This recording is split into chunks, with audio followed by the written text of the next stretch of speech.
ये तो आप सभी जानते ही होंगे कि शेर को जंगल का राजा कहा जाता है, लेकिन क्या आप ये जानते हैं कि आखिर शेर झुंड में ही क्यों नजर आते हैं? वैसे तो धरती पर शेरों का अस्तित्व काफी पुराना है, लेकिन उनके इतिहास के बारे में जानना बेहद मुश्किल है, क्योंकि जानवरों के जीवाश्म ज्यादातर मिलते ही नहीं है। एक अध्ययन के मुताबिक दुनिया भर के म्यूजियम में रखे विभिन्न प्रजातियों के शेरों के जीवाश्म का अध्ययन किया गया था, जिसके मुताबिक आधुनिक शेरों का इतिहास करीबन 1,24,000 साल पुराना है। तो आइए आज की हमारी इस वीडियो में हम इस बात पर चर्चा करते हैं कि क्या शेर अकेले रहकर अपना जीवन बिता सकते हैं। कैट फैमिली में केवल शेर ही एक ऐसा जानवर है जो परिवार बनाकर रहता है, और इसके परिवार को हम इंसान प्राइड कहते हैं। और बाकी के सारे जानवर, फिर चाहे वो बाघ हो, चीता हो या फिर तेंदुआ, अकेले रहना और अकेला ही शिकार करना पसंद करते हैं। ये सारे जानवर बस मैटिंग के दौरान ही साथ रहते हैं और फीमेल से भी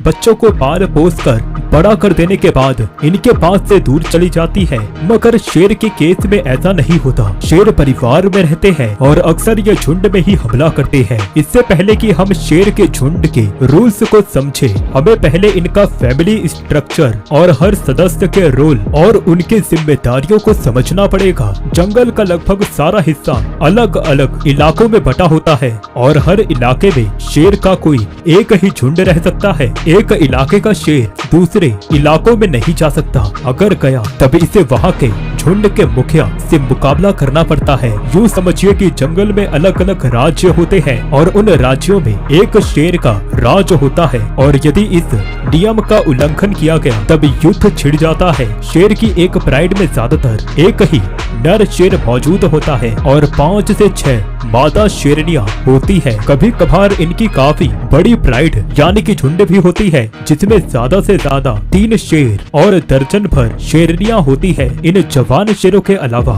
इनके बच्चे भी होते हैं, जिन्हें सारी शेरनियां मिलकर पालती है। अब हम बात करते हैं प्राइड के हर सदस्यों के रोल की। झबराले बालों वाला ये शेर अपने कबीले यानी कि प्राइड का सरदार है और इसका काम है परिवार की रक्षा करना।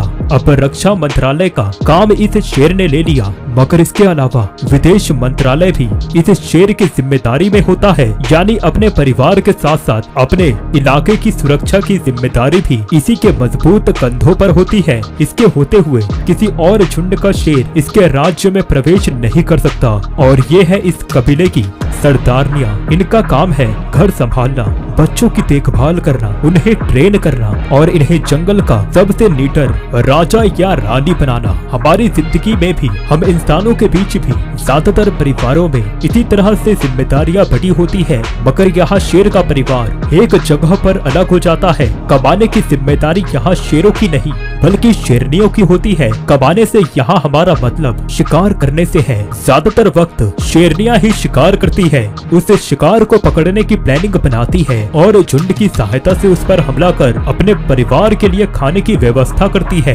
आप सोच रहे होंगे कि फिर शेर क्या करता है, क्योंकि मेन काम तो खाना ढूंढना और बच्चे पालना ही है। आप बिल्कुल सही सोच रहे हैं कि शेर कुछ नहीं करता, ये सिर्फ आराम करता है और शेरनियों द्वारा किए गए शिकार का ये लुत्फ उठाता है। अब आइए हम इस बात पर चर्चा करते हैं कि शेर हमेशा झुंड में क्यों रहते हैं। इसको लेकर तो कई तरह की बातें की जाती है। माना जाता है कि मादा शेर शिकार के उद्देश्य से समूह में रहना पसंद करती है, मगर इसके लिए कोई पुख्ता सबूत नहीं है। इसके अलावा ये भी माना जाता है कि शेर अपने इलाके को सुरक्षित रखने के लिए ही समूह में रहते हैं। उनका मानना होता है कि जितना बड़ा इनका समूह होगा उतने ही बड़े इलाके पर इनका कब्जा होगा। दोस्तों, यदि आपको हमारी यह वीडियो पसंद आई तब आप हमारे इस चैनल को सब्सक्राइब कर वीडियो को लाइक जरूर कर दें, क्योंकि हमें यह वीडियो बनाने में काफी मेहनत लगती है। धन्यवाद।